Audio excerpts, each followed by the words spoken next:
Good morning dear students.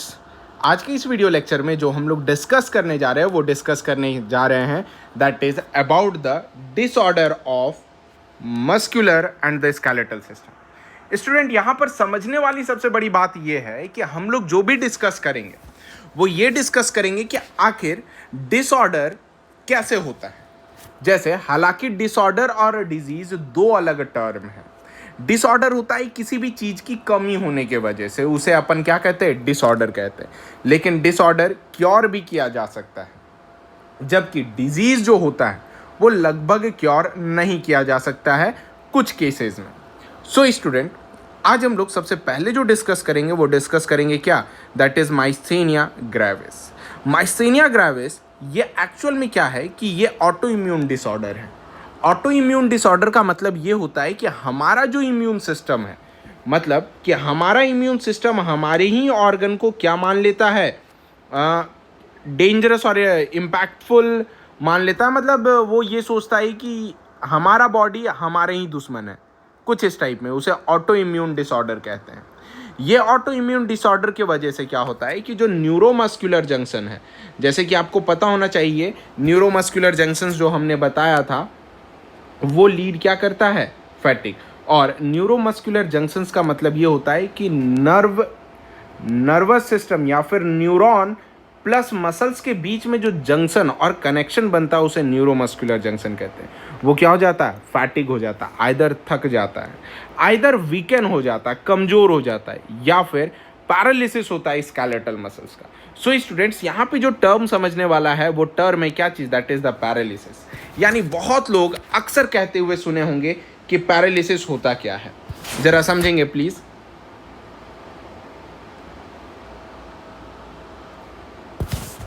That is, paralysis कहते किसे हैं। बहुत लोग को अच्छे तरीके से पता होगा कि सर पैरालिसिस किसे कहते हैं, ये मैं जानता हूं। अब जरा देखा जाए, पैरालिसिस एक्चुअल में देखा जाए तो बॉडी पार्शियली काम करना क्या कर देती है, बंद कर देती है। उस चीज को अपन क्या कहते हैं, पैरालिसिस कहते हैं। पैरालिसिस में क्या होता है कि जो सप्लाई होता है मोटर नर्व इंपल्स पे, मोटर मैं बोल रहा हूं, यानी सप्लाई किसका, मोटर नर्व का, वो क्या कर दिया जाता है, मोटर नर्व इंपल्स को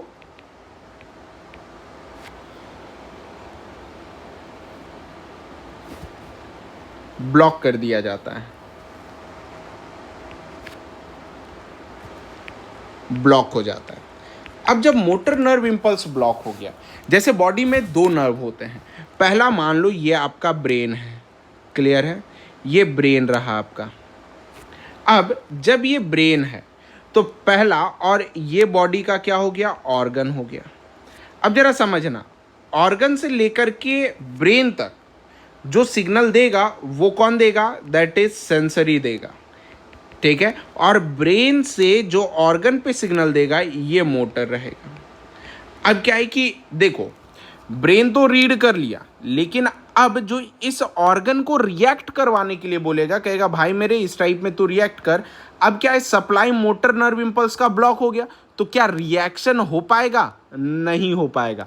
जिसके वजह से ये क्या करेगा, मसल का जो कॉन्ट्रैक्शन है वो क्या हो जाएगा बच्चे, मसल्स का कॉन्ट्रैक्शंस स्टॉप हो जाएगा। ध्यान रखना, ये सबसे इंपॉर्टेंट बात है, क्लियर है। नेक्स्ट देख लो, अब क्या है कि जब वीकेंड हो गया, इसके साथ हम लोग देखते हैं कि अगर पैरालिसिस हुआ तो पैरालिसिस में कुछ ऐसे टर्म है जिस चीज़ को अपन क्या कहते हैं, सीवरिंग कहते हैं। यानी कुछ लोग ऐसे होते हैं जो सीवर कर रहे होते। सीवर का मतलब होता है कि बॉडी हिलते हैं, यानी कह सकते हैं कि अनवांटेड तरीके का कॉन्ट्रैक्शन, और सिंपली नाम लिख लेते हैं, दैट इज इनवॉलेंट्री कॉन्ट्रैक्शन। क्या कहते हैं, इनवॉलेंट्री कॉन्ट्रैक्शन कहते हैं। और जब ये इनवॉलेंट्री कॉन्ट्रैक्शन होता है किसका, ऑफ मसल्स, इसी चीज को, ताकि to make warm of body, इसी चीज को अपन सिंपली क्या कहते हैं, सीवरिंग कहते हैं। नेक्स्ट चीज़, एक इसमें एक और टर्म आता है बेटा। इसे स्टार्ट करने से पहले मैंने एक टर्म बहुत ही अच्छे तरीके से छोड़ दिया था, मतलब बेहतरीन तरीके से मैंने स्किप किया था। बच्चे समझना, छोड़ने में भी कैरेक्टरिस्टिक्स होते हैं और छोड़ने का जो कैरेक्टर है ना, वो बेहतरीन और उम्दा किस्म का छोड़ा था मैंने ये टॉपिक को, दैट इज मसल्स टेंशन। सो मैं यहाँ पर इंट्रोड्यूस करना चाहता हूँ एक टॉपिक जिसका नाम क्या होता है, मसल टेंशन होता है। मतलब मसल टेंशन है क्या, जरा समझिएगा। जब ये मसल टेंशन के बारे में अपन बात करेंगे तो टेंशन का मतलब क्या होता है कि एक्सटर्नल फोर्स की वजह से जो मूवमेंट चल रहा है, या फिर कह सकते हो कि बाहर से फोर्स लग रहा है जिस वजह से कॉन्ट्रैक्शन एक्सपेंशन हो रहा है, उस चीज़ को अपन क्या कह सकते हैं, मसल टेंशन कह सकते हैं। फिलहाल मसल टेंशन के लिए आप यही समझो, मतलब कि फोर्स प्रोड्यूस ड्यूरिंग कॉन्ट्रैक्शन लिख सकते हैं, ड्यूरिंग कॉन्ट्रैक्शन। क्लियर है? इस चीज को अपन क्या कहते हैं, मसल टेंशन कहते हैं। अब जरा देखा जाए, मसल टेंशन दो टाइप के होते हैं। पहला होता है जिस चीज का नाम अपन क्या देते हैं, दैट इज आइसोमेट्रिक कॉन्ट्रैक्शन। क्या देते हैं, आइसोमेट्रिक कॉन्ट्रैक्शन देते हैं। अब समझना ये किस टाइप का कॉन्ट्रैक्शन है, आइसोमेट्रिक कॉन्ट्रैक्शंस। इसमें क्या होता है, लेंथ सेम होता है, ठीक है, बट जो टोन है, टोन का मतलब कलर कॉम्प्लेक्शन, वो क्या हो जाता है, चेंज हो जाता है। यानी इसमें कह सकते हैं कि जो वर्क डन है वो वर्क डन क्या होता है, ज़ीरो हो जाता है। नेक्स्ट याद रख लेना, जैसे कह सकते हैं एग्जाम्पल अगर लोगे इसका, तो ये सिंपल है कि जब अपन पुशिंग फोर्स लगा रहे होते हैं कोई भी इमूवेबल ऑब्जेक्ट पे, यानी पुशिंग द वॉल। क्लियर है? यानी कोई भी अपन पुश कर रहे हैं वो भी किस पे, इमूवेबल ऑब्जेक्ट पे, उस चीज को अपन क्या कह रहे हैं, दैट इज आइसोमेट्रिक कॉन्ट्रैक्शन कहते हैं। अब सेकेंड टाइप जो होता है जिसे अपन सिंपली क्या कह सकते हैं, आइसोटोनिक कॉन्ट्रैक्शन कहते हैं। अब कहोगे कि भाई ये कौन सी बला पड़ी, आइसो का मतलब सेम, ठीक है, टोन का मतलब कॉम्प्लेक्शन। मतलब याद रख लेना, लेंथ क्या होगा, लेंथ चेंज होगा मेरे बच्चे, एंड बट टोन जो होगा वो क्या हो जाएगा, सेम रहेगा।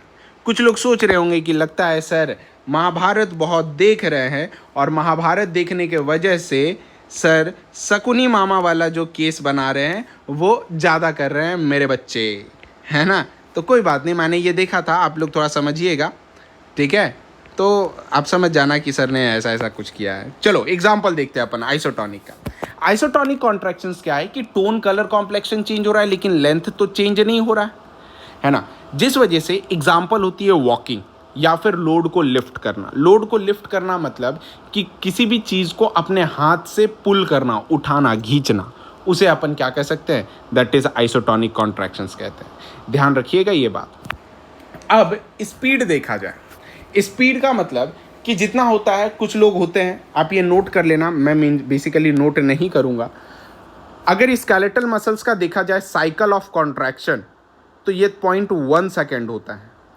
कार्डियक मसल्स का साइकिल ऑफ कॉन्ट्रैक्शन 0.8 सेकेंड का होता है और स्मूथ मसल्स का तकरीबन 46 सेकेंड होता है। ध्यान रखना, स्मूथ मसल्स का 46, स्केलेटल मसल्स 0.1 सेकेंड पर कॉन्ट्रैक्शन पर साइकिल, कार्डियक मसल्स 0.8 सेकेंड पर कॉन्ट्रैक्शन पर साइकिल, स्मूथ मसल्स 46 सेकेंड पर कॉन्ट्रैक्शन पर साइकिल। नेक्स्ट स्टूडेंट, अब इसके बारे में अपन बात करेंगे जिस चीज़ का नाम क्या चीज़ है, दैट इज मस्कुलर डायस्ट्रॉफी जिसे कहते हैं। यानी मस्कुलर डायस्ट्रॉफी है क्या, इसमें जरा देखा जाए कि मस्कुलर डायस्ट्रॉफी में प्रोग्रेसिव डीजनरेशन होता है स्केलेटल मसल्स का, और ये क्या होता है, जेनेटिक डिसऑर्डर होता है। जेनेटिक डिसऑर्डर का मतलब हमारे जनीन से रिलेटेड होता है, जिस चीज़ को अपन क्या कह सकते हैं, मस्कुलर डायस्ट्रॉफी कहते हैं। इसमें मसल्स वीक हो जाते हैं, वीक हो जाने की वजह से जनरली क्या हो जाता है कि कह सकते हो कि बहुत ही ज़्यादा डेंजरस और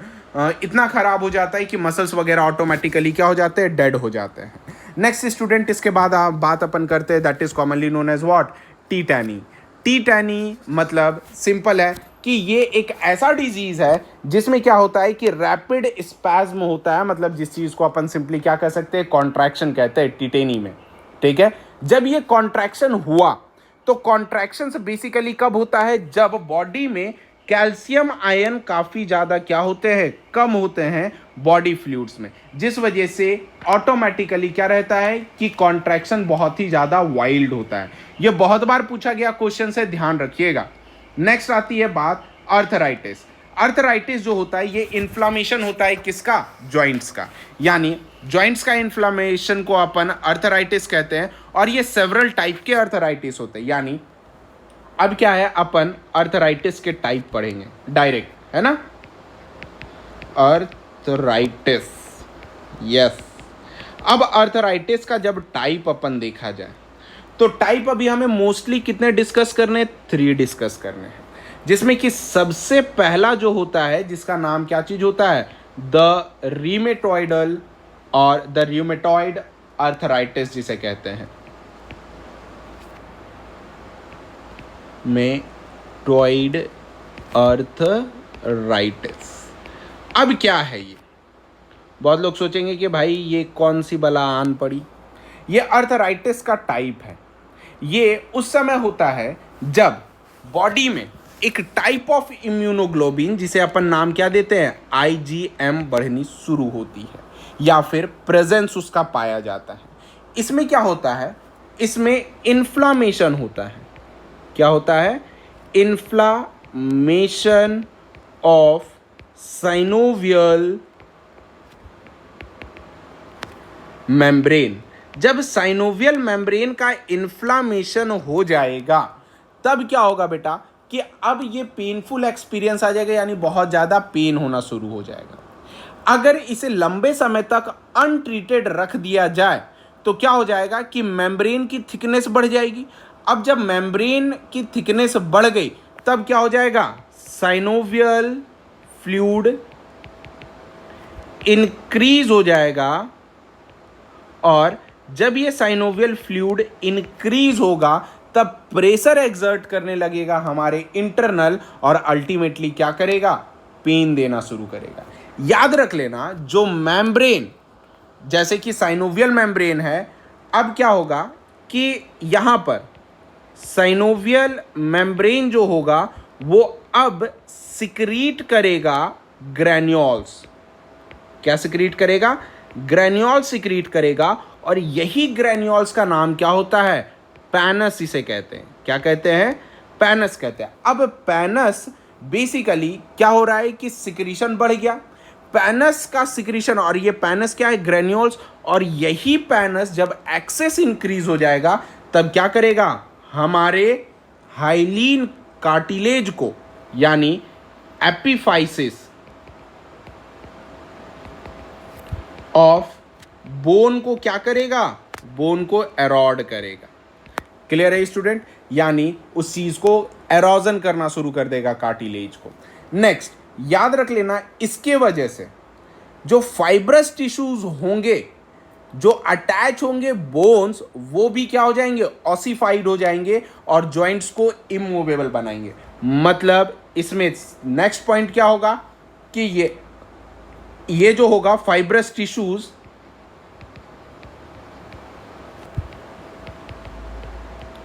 फाइब्रस टिश्यूज जो कि किसे अटैच्ड होगा, ये अटैच्ड होगा bones and become ossified.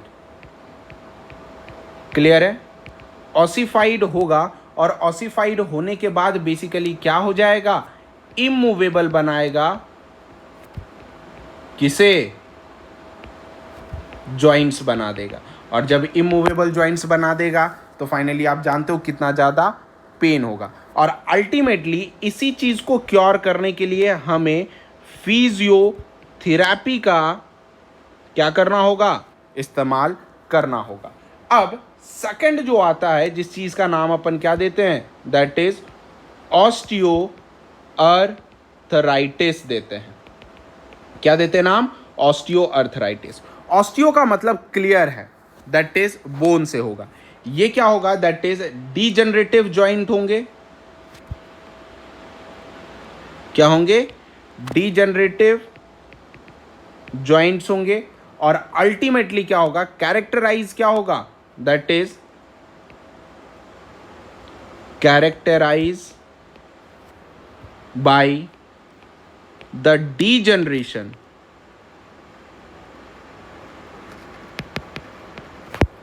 Degeneration of articular, क्या चीज? आर्ट्रिक्यूलर मेम्ब्रेन। यानी मेम्ब्रेन का जब डीजनरेशन स्टार्ट हो जाएगा, किसका? बोन का, तो फाइनली क्या कहलाएगा? दैट इज ऑस्टियोआर्थराइटिस कहलाएगा। और ये आर्ट्रिक्यूलर मेम्ब्रेन कहाँ कहाँ प्रेजेंट होते हैं? याद रखेंगे, पहला होगा स्पाइन्स में। स्पाइन आप जानते हो जनरली कहाँ पे है? बताएं प्लीज़। ये स्पाइन जो होगा हमारे, जिस चीज़ को अपन सिंपली क्या कह सकते हैं? जिस चीज़ को अपन वर्टिब्रल कॉलम कहते हैं। फिर घुटने में नीज जिसे कहते हैं, और फिर जाकर के हाथों में, है ना? और हाथों में कौन? फैलेंजेस में। नेक्स्ट स्टूडेंट, सी जो होगा दैट इज, जिस चीज़ को अपन क्या कहते हैं?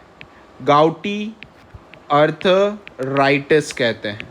ये भी काफ़ी अच्छी डिजीज़ है, और इसे अपन क्या कह सकते हैं? गॉट कहते हैं।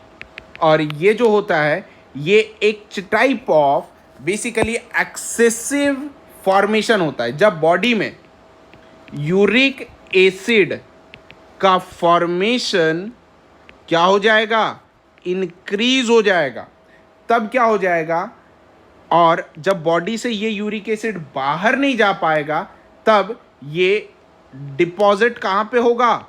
डिपॉजिट इन किस जगह पर? जॉइंट्स में। क्लियर है? और किस फॉर्म पे होगा? तो मोनोसोडियम सॉल्ट होगा। जब मोनोसोडियम सॉल्ट होगा, तब इसी चीज़ को सिंपली अपन क्या कंसिडर करेंगे? गाउट कंसिडर करेंगे। यानी फैलेंजेस तो होंगे नॉर्मल ऐसे ऐसे, लेकिन हाथ ऐसा हो जाएगा। हाथ बिल्कुल, ये सारे फैलेंजेस मैं बना रहा हूँ, कुछ फैलेंजेस ऐसे भी हो जाएंगे, ऊपर हो जाएंगे, नीचे हो जाएंगे, और ऐसे भी हो जाएंगे। यानी जो पहले फैलेंजेस स्ट्रेट लाइन में हुआ करता था, अब वो कैसे हो जाएंगे? टेढ़े टेढ़े हो जाएंगे। जिस चीज़ को अपन क्या कहेंगे? जिस चीज़ को अपन दैट इज गाउट अर्थराइटिस कहेंगे। नेक्स्ट स्टूडेंट, अब इसके बाद जो अपन लास्ट लीड करते हैं, जिस चीज़ का नाम अपन क्या देते हैं? That is osteoporosis. ऑस्टियोपोरोसिस क्या होता है? एज रिलेटेड डिसऑर्डर है, ध्यान रखना। एज रिलेटेड डिसऑर्डर है। कैरेक्टराइज किससे होता है? जब बोन की मास डिक्रीज हो जाती है, और ये क्या करता है? फ्रैक्चर के चांसेस इंक्रीज कर देता है। और decrease the level of oestrogen is the common causes. यानी फीमेल में जो एस्ट्रोजन का लेवल कम हो जाता है, इसका मेन सिम्टम्स ऑस्टियोपोरोसिस होता है। नेक्स्ट आता है बेटा दैट इज द गाउट। या फिर हमने देख लिया। अब कुछ एसेंशियल और अलग टाइप ऑफ डिजीज, जिसमें कि सबसे पहला आता है रिगर मोर्टिस। अभी आपने देखा होगा यूट्यूब पे बहुत सारे वीडियो सुशांत सिंह राजपूत को लेकर के, तो सुशांत कुमार मत समझिएगा, है ना, सुशांत सिंह राजपूत को लेकर के। तो आपने जब उसकी डेड वीडियोस देखे होंगे, तो वो एक्चुअल में बंदा क्या हो गया था ना, जब वो बेड पे लेटा हुआ था, तब उसकी बॉडी स्टफ हो गई थी। मतलब ये ज़रूरी नहीं कि जो हैंग करते हैं उन्हीं के साथ होता है। अब जो बंदे डेथ कर जाते हैं, डेथ करने के बाद बेसिकली क्या होता है कि सप्लाई ऑफ एटीपी, मतलब क्या होता है कि जो सप्लाई होता है ना, सप्लाई ऑफ एटीपी वो इम्पॉसिबल हो जाता है, मतलब ऑब्स्ट्रैक्ट हो जाता है। जब सप्लाई ऑफ एटीपी ऑब्स्ट्रैक्ट हो जाता है, तब जो लोकल एटीपी है वो एग्जॉस्ट हो गया, जिस वजह से अब एटीपी क्या हो रही है? एटीपी तो मिल नहीं रही है, ठीक है। और जब एटीपी नहीं मिल रही है, तो फिर आप समझ सकते हो क्या होती है ना। और अल्टीमेटली क्या होता है कि मायोसिन और एक्टिन का जो कॉन्ट्रैक्शन होता है, वो बेसिकली वाइल्ड टाइप का कॉन्ट्रैक्ट हो जाता और परमानेंटली कॉन्ट्रैक्ट हो जाता है, जिस वजह से जो परमानेंटली कॉन्ट्रैक्शन हो जाता है उसी चीज़ को अपन क्या कहते हैं, रिगर मोर्टिडिस। ये क्या होता है कि कुछ कंडीशंस में आपने देखा होगा कि अब क्या है कि रिगर मोर्टिडिस के वजह से बॉडी पूरी स्टिफ हो जाती है, हिल नहीं पाती है। अब जैसे एक्टर्स वगैरह मरते हैं, तो एक्टर्स वगैरह मरने के बाद बेसिकली क्या होते हैं कि उनके बॉडी के लिए, ये ज़रूरी नहीं सिर्फ एक्टर्स होते हैं, बेसिकली जितने भी पब्लिश्ड और जितने भी जो कहते हैं ना क्या कह सकते हैं आप उसे कि सेलिब्रिटीज़ लोग और जो बड़े बड़े सेलिब्रिटीज़ होते हैं वो मरते हैं, तो उनके बॉडी को तैयार किया जाता है ताकि वो बॉडी स्टिफ ना दिखे, हल्का सा स्माइल दिखा देना शरीर पर। ये एक्चुअल में क्या होता है, ये एक इंजेक्शन होता है जिसका नाम होता है EDTA। EDTA का मतलब होता है that is ethylene diamine tetra acetic acid. क्या होता है, ethylene diamine tetra acetic acid. Clear है, ये होता है EDTA। अब ये EDTA जो होता है ये किस में इंजेक्ट होता है, इंजेक्टेड इनसाइड दैट इज किस में, मसल्स में। अब मसल्स में इंजेक्ट किया गया, तब ये किसके साथ कंबाइन करेगा, ये कंबाइन कर लेगा कैल्शियम आयन के साथ। जब कैल्शियम आयन के साथ कंबाइन कर लेगा तो ये क्या करेगा, स्टॉप कर देगा वाइल्ड कॉन्ट्रैक्शन और जैसी बॉडी चाहिए वैसा ये बना देगा। और याद रख लेना, मसल्स और नर्व्स की एक्साइटेबिलिटी जो होता है रिड्यूस होता है पोटेशियम आयन की वजह से। क्वेश्चन ये है कि विच ion reduce the excitability of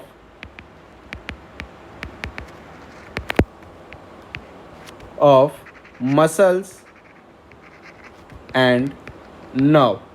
बेटा इसका डायरेक्ट आंसर आएगा पोटेशियम। नेक्स्ट, अब जरा देखेंगे कि मसल्स कॉन्ट्रैक्शंस के वक्त केमिकल एनर्जी चेंज होता है मैकेनिकल एनर्जी में, और अब क्या है, एक टर्म आता है जिस टर्म का नाम अपन क्या देते हैं, दैट इज स्प्रेन देते हैं। अक्सर आपने टीवी के ऐड में देखा होगा कि स्प्रेन नामक कोई ऐसी जीव जंतु है। स्प्रेन क्या होता है, जिसे अपन क्या कह सकते हैं, ओवर स्ट्रेचिंग होता है। किसका, लिगामेंट का। लिगामेंट का जब ओवर स्ट्रेचिंग हो गया तब उस चीज़ को अपन क्या कहेंगे, स्प्रेन कहेंगे। नेक्स्ट स्टूडेंट, ये सब सारे टर्म्स तो रहे, लेकिन एक और चीज़ है जिस चीज़ को अपन क्या कहते हैं, फॉस्फोजेन कहते हैं। ये आपके लिए क्वेश्चन रहेगा, दैट इज फॉस्फोजेन किसे कहते हैं। क्लियर है। नेक्स्ट, अब अपन जो डिस्कस करते हैं वो डिस्कस करते हैं about the Cori Cori cycle. ये भी बहुत ही इंपॉर्टेंट साइकिल है जिस चीज़ का नाम अपन क्या देते हैं, सिंपली कोरी कोरी साइकिल देते हैं। अब जरा याद रखिएगा कोरी कोरी साइकिल क्या काम करता है, that is Cori Cori cycle. ये कौन सा साइकिल है भाई जो अभी हमें चलाना है। कोरी कोरी साइकिल क्या रहता है कि जो लैक्टिक एसिड यानी लैक्टिक एसिड जो मसल्स में एक्यूमुलेट हो जाता है उसी को बेसिकली क्या करता है, उसी को ये लगभग कन्वर्शन वगैरह में लीड करता है। अब कैसे, जरा देखा जाए। अब क्या है कि मसल्स में ऑलरेडी क्या प्रेजेंट है, पायरुविक एसिड प्रेजेंट है ना। और ये जब भी होता है तो ये दो के बीच में होता है, मसल्स में होता है और लीवर में होता है। ध्यान रखना किसमें, मसल्स और लीवर में, और इसके बीच में बेचारा ब्लड जो होता है रोल प्ले कर रहा होता है।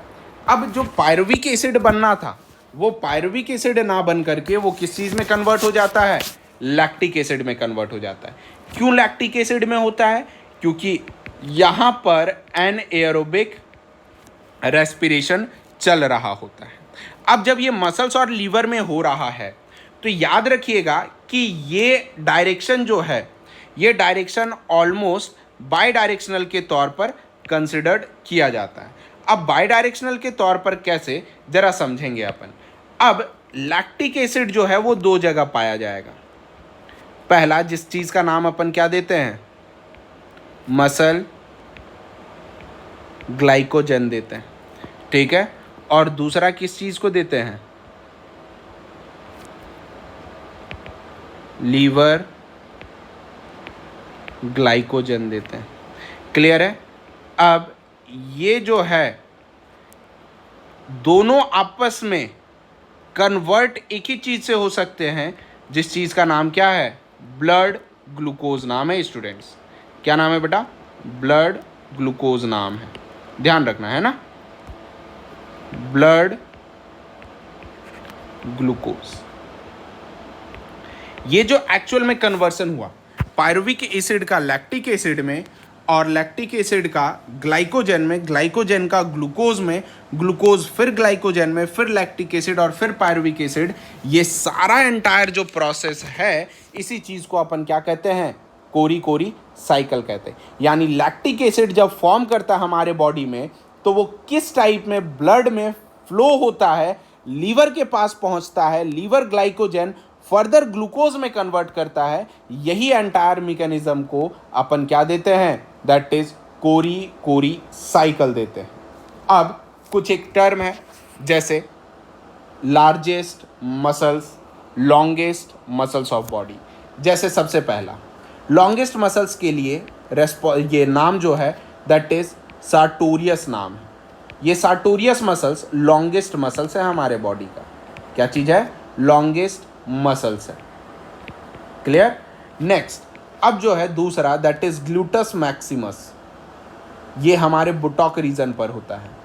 ग्लूटस मैक्सिमस, ये जो मसल्स है बॉडी का लार्जेस्ट मसल्स है, ध्यान रखना। कौन सा मसल्स है, लार्जेस्ट मसल्स है।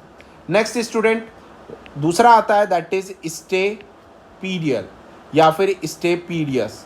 स्टेपीडियस जो है बॉडी का सबसे ज़्यादा स्मॉलेस्ट मसल्स है, और ये इतना स्मॉलेस्ट है कि बस आप ये समझ लो कि ये कॉटन फाइबर से भी क्या है, पतला है। अब आपने एक नाम सुना होगा दैट इज मैस्टर, इसे जॉ मसल्स कहते हैं। ये बॉडी का सबसे स्ट्रॉन्गेस्ट मसल्स है। अब ये मसल्स कहाँ पर होता है, तो आप दांत पे दांत चढ़ा करके रखो और अपने गाल को टच करो, जो टाइट हो रहा है वही बेसिकली क्या चीज़ है, मैस्टर्स मसल्स है। नेक्स्ट स्टूडेंट याद रखिएगा, जो सबसे ज़्यादा है कि कह सकते हैं, एक और है क्वेश्चन पूछूंगा बाद में कहूँगा, है ना, दैट इज गैस्ट्रो सिनेमस मसल्स, और नेक्स्ट है दैट इज लैटिस डॉर्मसिटी। ये दोनों मसल्स कहाँ कहाँ पाए जाते हैं। सो स्टूडेंट्स, आपका लोकोमोशन एंड मूवमेंट बहुत बेहतरीन तरीके से कंप्लीट हो चुका है। कुछ टॉपिक रिमेन नहीं रहा है और कोई टॉपिक बचा हुआ नहीं है। मैं उम्मीद करता हूं कि आप लोगों को किसी भी हालत में कोई भी प्रॉब्लम नहीं हुआ होगा। अब हम लोग मिलते हैं अपने नेक्स्ट वीडियो लेक्चर के साथ, दैट इज फोटोसिंथेसिस, जिसमें हम लोग एनसीईआरटी के पॉइंट्स को भी देखेंगे, प्लस हम अपने लेक्चर्स को भी ऑब्जर्व करेंगे। वो crash course basically photosynthesis crash course के इक्विवेलेंट चलेगा, लेकिन मैं 11 क्लास को देखते हुए बनाऊंगा, जो काफ़ी डिटेल फॉर्म पे होगा। स्टूडेंट, तब तक के लिए stay safe, stay healthy and thank you for watching.